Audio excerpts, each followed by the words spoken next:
Oi pessoal, tudo bem? Eu sou o Gustavo, esse é o canal Redes e Poder no Sistema Internacional e hoje a gente vai falar sobre mudanças no espaço aéreo do Catar e o que isso significa para a gente entender o momento geopolítico que a gente vive do mundo hoje.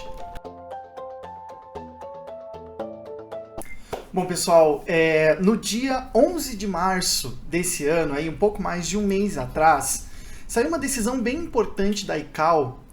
E eu quis fazer questão de trazer isso, por mais que já faça algum tempo aí que já tenha acontecido essa decisão, mas ela fala de um processo longo, muito interessante, com relação à gestão do espaço aéreo, sobretudo ali naquela região onde fica o Catar, né, a região do Golfo Pérsico, né? Então, saiu uma decisão por parte do Conselho da ICAO, né, ou seja, uma decisão dos Estados-membros dessa organização, a respeito da criação de uma nova região de informação de voo. Então vamos lá, vamos decifrar um pouquinho cada um desses aspectos e dessas questões. Em primeiro lugar, o que é a ICAO? A ICAO é a Organização Internacional para a Aviação Civil. É uma agência da ONU que foi criada pela Convenção de Chicago de 1944, focada em tentar ajudar os países na sua cooperação e na diplomacia entre eles, relacionada especificamente à questão do transporte aéreo. Então a gente tem aí um papel muito importante dessa agência em determinar, não necessariamente, e acho que aqui é importante, né, as regras do transporte aéreo bélico, militar, né? Isso vai ser tratado em outro âmbito, mas sobretudo voltado aqui à discussão do transporte aéreo de pessoas e bens de forma civil, tanto que trata-se, né, então, a Organização Internacional da Aviação Civil, né? A gente usa o termo ICAO, que é a sigla em inglês para se referenciar a essa organização, que recentemente tem enfrentado uma série de desafios bem interessantes. A ICAO, um tempo atrás, também esteve envolvida em discussões muito importantes sobre o uso de drones, por exemplo, né, os veículos aéreos não tripulados, né, que a gente chama de VANTs em inglês, mas que popularmente a gente acaba utilizando esse termo, né, em inglês, drone, né, porque a gente tem visto recentemente várias mudanças muito importantes com relação à utilização e ao ordenamento do uso do espaço aéreo ao redor do mundo, e como a gente vem apontando aqui no canal já há algum tempo, né, não só com relação ao espaço aéreo, mas com relação ao espaço mundial e às relações territoriais ou socioterritoriais ao redor do mundo de uma forma bem importante. Então a ICAO, ela tem esse conselho, né, deliberativo. A ICAO conta com 193 países, os países que fazem parte da ONU fazem parte também da ICAO, né, podem utilizar da estrutura da ICAO para, digamos assim, deliberar e apresentar alternativas possíveis para o transporte civil de pessoas e mercadorias, né?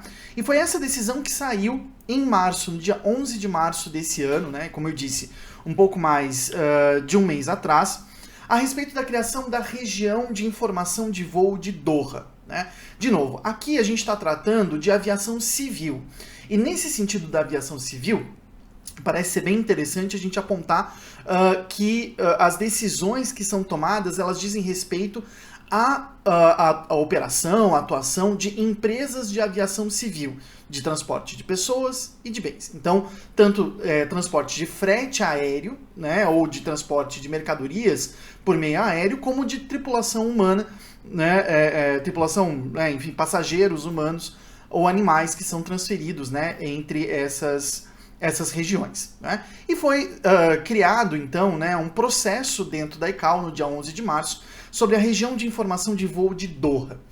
Essa deliberação da ICAO, ela foi feita em duas fases iniciais, né?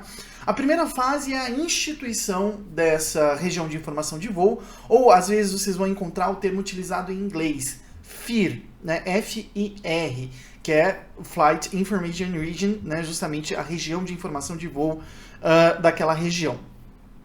A primeira fase é justamente a instituição dessa nova região de informação de voos sobre todas as águas econômicas, ou seja, as águas territoriais, mais a zona econômica exclusiva marítima do Catar e o território terrestre do país. Né? Então todas essas regiões passam a estar sob controle dessa nova região de informação de voo controlada a partir de Doha, né?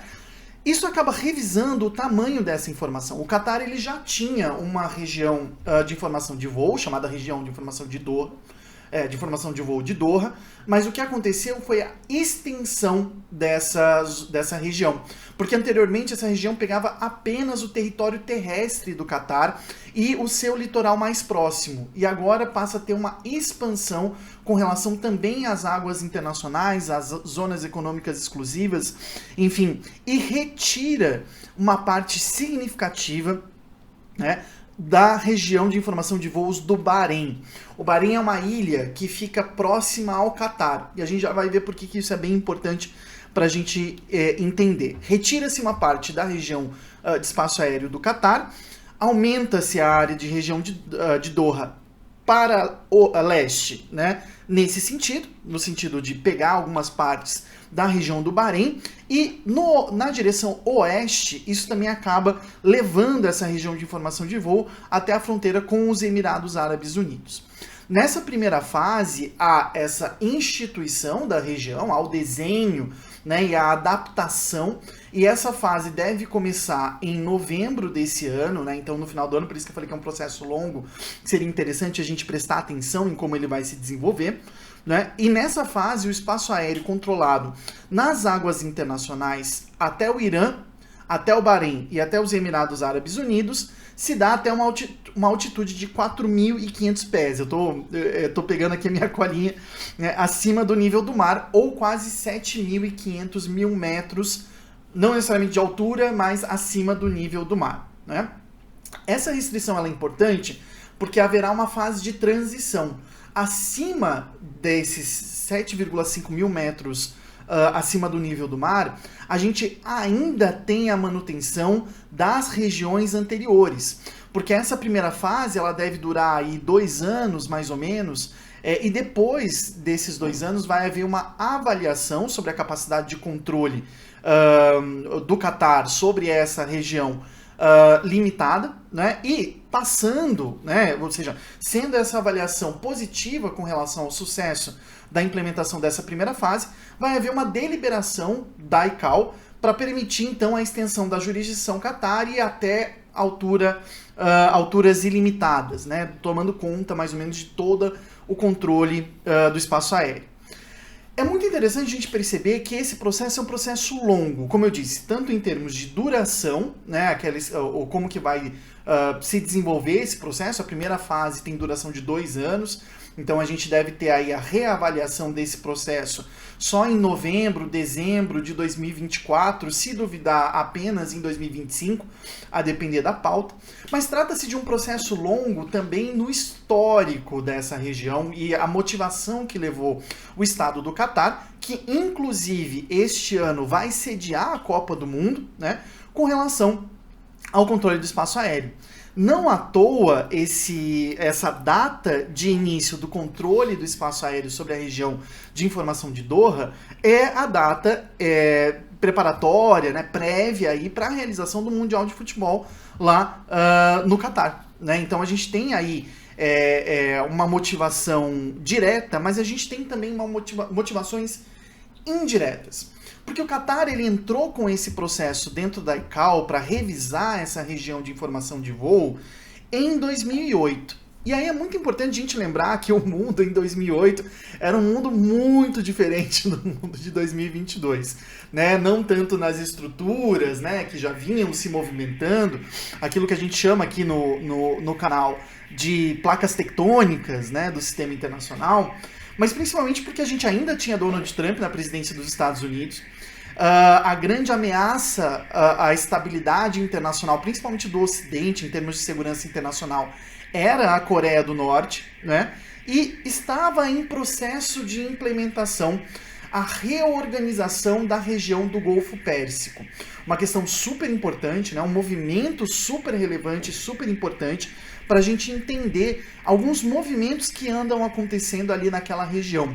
Tanto que eu tô devendo um vídeo, eu sei, já está anotado para a gente fazer sobre isso, um vídeo falando sobre a região da Ásia Ocidental, né? Existem duas regiões que estão emergindo, seja porque elas são construídas em termos teóricos e depois elas acabam acontecendo, seja porque elas são implementadas e depois a gente percebe essa dinâmica, né, que são as regiões da Ásia Ocidental, que pega justamente toda a Península Arábica, essa região das monarquias do Golfo, o Irã, enfim, como também o Indo-Pacífico, né, que é um outro vídeo que a gente tem que fazer mais para frente, falando sobre essa região construída a partir da estratégia de segurança dos Estados Unidos, em que se confronta com interesses chineses ali na região, justamente nessa região. Né? Então aqui a gente tem a região da Ásia Pacífica, aqui no mapa atrás, né, da Ásia Ocidental, né, toda essa região aqui, né, indo do Irã até a Península Arábica, enfim, e a gente tem essa região do Indo-Pacífico construída pelos Estados Unidos, que vocês percebem são áreas, né, que estão inclusive diretamente ligadas aos grandes fluxos comerciais entre a China e a Europa. Né? Achei engraçado fazer isso, mas enfim, vamos lá. Por que o Qatar entra em 2018 com essa solicitação dentro da ICAO? A gente, como eu falava, né, a gente tinha um mundo muito diferente lá em 2018, quando o Qatar entra com essa solicitação de revisão da região de informação de Doha, porque a gente também tinha uma política do governo Donald Trump nos Estados Unidos de pressão máxima no Irã, que foi um dos motivos que levou à formação, por exemplo, dos Acordos de Abraão, normalizando as relações diplomáticas entre Israel, a Arábia Saudita, o próprio Qatar, enfim, outras regiões, essa região da Ásia Ocidental, né, e que tinha como ênfase principal fazer com que o governo, o regime, né, iraniano, o governo do Irã, caísse por pressão máxima de sanções econômicas, pressões políticas e tudo mais. Né? Havia um tensionamento muito grande dos Estados Unidos com relação ao Irã, e dentre as estratégias adotadas, houve uma mobilização em conjunto dos Estados Unidos com a Arábia Saudita de realizar um bloqueio ao Qatar. Por quê? Dessa região da Ásia Ocidental, de uma forma ou de outra, praticamente todos os países relevantes ou que têm influência nesses processos decisórios internacionais estavam ao lado dos Estados Unidos. Entre eles, a Arábia Saudita, os Emirados Árabes Unidos, o Bahrein e o Egito. Né? Esses países foram os países que, inclusive, levaram, de uma forma ou de outra, a construção, né, de um bloqueio com relação ao Qatar. É importante a gente lembrar que o Qatar importa 60% dos alimentos que ele consome. Acho que a gente já fez inclusive um vídeo aqui no canal sobre isso, há muito tempo atrás, lá no comecinho do canal, em que isso ainda estava acontecendo, né? E esse bloqueio ele durou até 2020. Né? Foi um bloqueio longo de 2 anos, né? Que incluía o Bahrein. Né? Então, Arábia Saudita, Emirados Árabes Unidos, Bahrein e Egito bloquearam as suas fronteiras e também o acesso do espaço aéreo. O que isso acabou causando? Em 2018, o Qatar já era um grande hub de transporte aéreo. Né? Isso trouxe muitas consequências para a aviação civil do país, principalmente pela Qatar Airlines, né, que é uma das principais empresas de transporte aéreo hoje em dia, né, que justamente por fazer essa conexão entre Ásia e Europa, né, mas Ásia e Estados Unidos, Ásia e América Latina, né, Ásia e África, também, né, um hub muito importante, né, e um investimento muito forte da monarquia absolutista do Qatar nesse investimento de transformar o país num hub logístico. E em 2018, quando há esse bloqueio das fronteiras e bloqueio do espaço aéreo, também há o bloqueio do espaço aéreo do Bahrein, que vocês vão se lembrar, na época controlava toda essa região marítima do Qatar. Né? E aí, o que acaba acontecendo?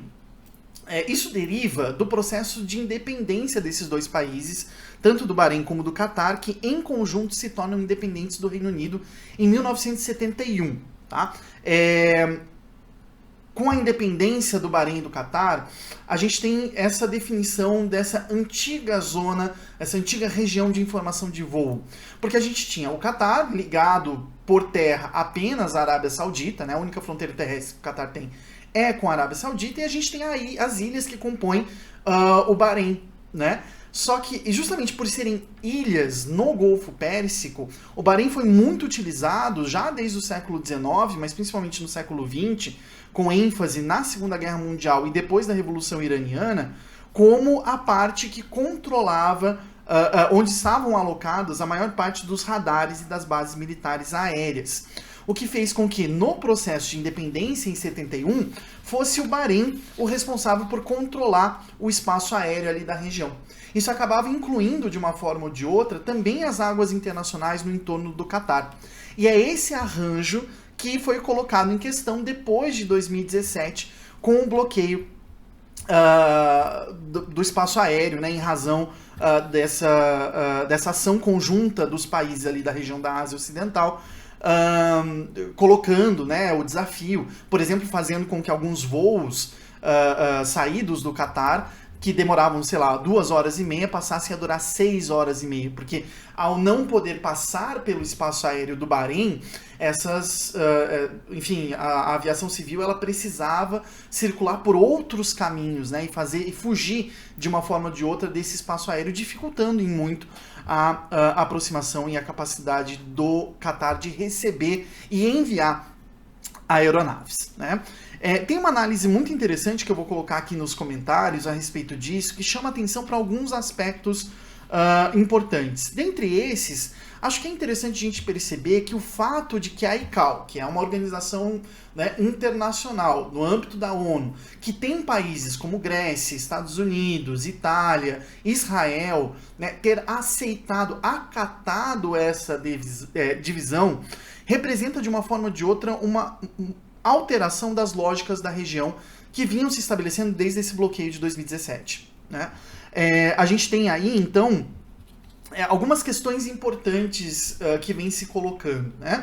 Já, então, lá desde 2016, a gente tem essa intenção do governo Trump de realizar, de uma forma ou de outra, organizar e reestruturar as relações da região, aproximando Israel, aproximando aquilo que foi chamado de as grandes teocracias da região, né, incluindo Israel, mas também a Arábia Saudita, também os Emirados Árabes Unidos, o Bahrein, o Catar, enfim, contra o Irã, né, e mais recentemente a saída mesmo dos Estados Unidos, com decisão do governo Biden, do Afeganistão. Algo que faz com que uma lógica mais, entre muitas aspas, eu não gosto muito desse termo, mas dá para utilizar, né, uma lógica mais westphaliana, mais normalizada venha acontecendo na região. Isso é um fenômeno que está acontecendo na Ásia desde o começo do século XX, acho que isso é muito importante.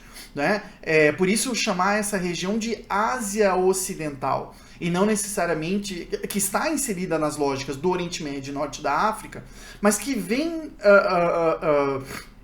de uma forma ou de outra adquirindo características e processos próprios, algo que a gente pode observar com relação a essa questão do espaço aéreo do Catar. Né? A gente percebe claramente uma mobilização do polo político árabe, né, saindo do norte da África e da região do Levante, né, ali Iraque, Síria, Egito, que foram sempre países muito importantes para essa região, e se mobilizando esse polo gradativamente para as monarquias, seja no caso do Marrocos, que tem tido um papel muito importante nessa concertação, seja as monarquias teocráticas ali da região do Golfo Pérsico. Né? Isso também diz respeito a esse movimento maquinderiano que a gente anda falando aqui no canal também, né? Aquele texto meu que saiu com o professor Vinícius Teixeira rascunha um pouco essa ideia, né, de tomada de controle dos espaços por parte dos estados. E a decisão vindo da ICAO significa que os estados membros da organização acataram essa decisão. Então, isso também é algo muito importante, como a gente vem discutindo com relação ao conflito da Rússia e da Ucrânia, né? O fato de que a comunidade internacional como um todo enxerga isso como algo relevante e de direito dos países, né? O controle do espaço aéreo de forma cada vez mais importante. Então, gente, a ideia era apontar apenas, né, algumas questões desse movimento importante. Se vocês têm alguma dúvida, alguma sugestão, avisa pra gente, coloca aqui nos comentários e não esquece de comentar, de curtir, de compartilhar esse vídeo, né? A gente tá muito feliz aí, esperamos que logo a gente chegue aí nos 2.000 inscritos e aí a gente tá preparando algumas coisas bem especiais quando chegar esse momento, tá bom? Um abraço, gente, até semana que vem.